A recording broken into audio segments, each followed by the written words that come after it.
And they need to make sure in Austin that people know who they represent. And I think people like to hear that politicians, are human too. Absolutely. Can you tell us of any time where you felt maybe you had an internal struggle where you were like, well, I feel this way, but it seems like my district feels another way, so I'll vote that way?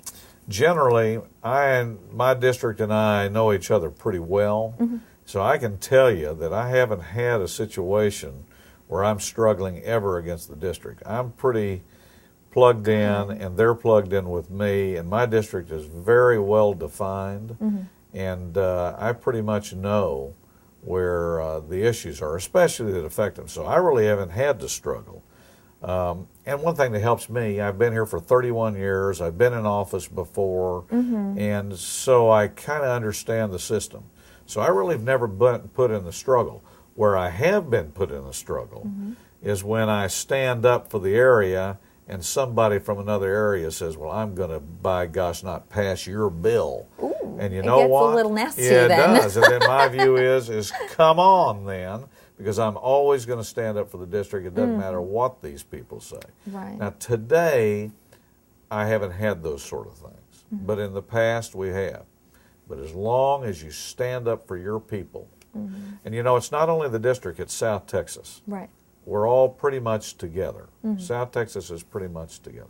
Well, good. And let's talk a little bit about stuff that's important to you, topics that you are working on. I know it's the middle of session, almost, the end by what you were explaining earlier in the show, but you talked about windstorm insurance. Right. What are some other things you're you think are important? Because I saw the list on the website, on the Texas Legislature website, and you've done quite a bit then. I mean, you seem to have authored quite a few things. We have. I'll tell you some issues that I want the public to know that are coming.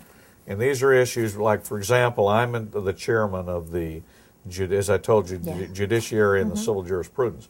That means that my committee has oversight of the judicial branch, the Supreme Court, the courts in the state of Texas. There is a topic, the Supreme Court Chief Justice, has raised the issue that we should elect Supreme Court and Court of Appeals judges either by appointment or nonpartisan. Right. And so it's called merit selection of judges. So there is a topic that I'm going to want folks to be looking at, because it affects all the public. Oh, yeah. And some people think, only lawyers elect judges, and should there be campaign finance limits? There's a big topic that is developing, and I'm going to be having a hearing on that. So my committee will be looking at it. I want the public involved. I want the district, but I want all of Texas involved, because this could shape how we do future elections in the state of Texas. So that's a topic. Right. Another topic is we have to take a look at the taxes. You buy a house. Right. All of a sudden, you get a tax notice on an appraisal that's so high that you can't afford to live there anymore. And that a lot of times is due to the Texas law is outmoded. It's old law. So I'd like to change some of that so it makes sense. I'm getting ready to see the reaction of everybody when the tax notices go out in Galveston and there are no houses there anymore. Oh my God, that's going to send a good true. message. So these are the sort of things we've got to do in Austin. Is we've got to fix old law that is not doing good for the public. Another issue, whether you're for it or against it, that needs to be addressed is gaming. The issue is, do you put it on the ballot to vote or not? And my view has always been you put it on the ballot and let the public vote. That is an issue that's being looked at, especially when the economy goes down. That issue has been talked about, and I really think Texas is ready to make a decision, yes or no, but vote on it rather than quit talking about it. That's a scary situation, though, because you say, we'll put gaming through, it'll be good money, it'll bring some jobs, but are people going to want to spend their money right now? You don't know. Yeah. But I do think the public needs the right to vote. Yeah. I think they should have the right. I've heard this for 10 years, and I think people need to quit talking and give the people the right to vote. If they voted in, great. If they voted against it, great.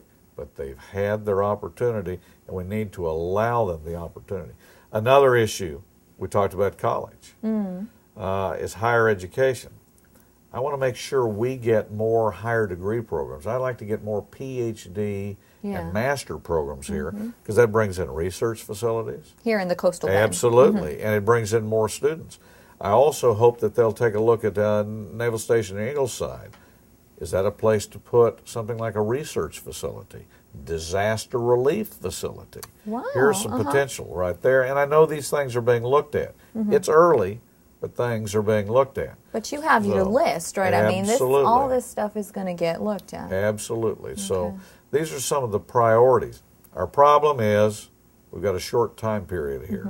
We've got to make sure the budget passes and that we do have a proper budget. And then these other issues will then be looked at. But it's a matter, can you get everything done in 7 weeks? Wow, okay. And we have a little bit of time left. Is there anything you want to tell the people of the coastal bend, the people you represent? You know, anything quick? If you have an interest, let us know. As I said at the very beginning, squeaky wheel gets the grease. And we as a district need to make sure our voice is heard. But I really encourage, come to Austin, call us, email us, write letters, whatever. Let us hear from you. Because whether you're for something or against something, it's a great thermometer for me to say, hey, up in Austin, my folks believe this way. And so I'm a big, big advocate for people to be involved. Very good, very good. Bueno, ya oyeron el mensaje del representante Todd Hunter. Hoy no hablamos tanto español, pero nos divertimos muchísimo, y para que sepan, el representante sí sabe español, lo sabe escribir, lo sabe leer, y sí sabe un poquito. So I'm just letting him know you're familiar with the Spanish too. So a little bit of love to our Spanish speakers. Thank you. All right, well, we had a lot of fun with you. Thank you so much. Thank really you so enjoyed much. it. All right, well, we had a good time, and see you all later. Y bueno, eso es todo. Muchísimas gracias por acompañarnos al representante. Thank you so much for coming over to chat with Hola Tejas. Y gracias a todos ustedes. I hope you enjoyed the show. Again, a special thanks goes out to our sponsor, the Flores Law Firm. And if you're interested in helping out as a sponsor, si quieres ser un patrocinador de nuestro show, por favor, póngase en contacto con nuestro blog. You can contact me through our blog. You could visit it for fun as well. Who knows? You might like what you see. holatejas.wordpress.com. Tell us what you liked, what you didn't, and what's important to you. Yo soy Mireya Garcia, y de parte de todo el equipo de Hola Tejas, les mandamos un fuerte abrazo. Adiós.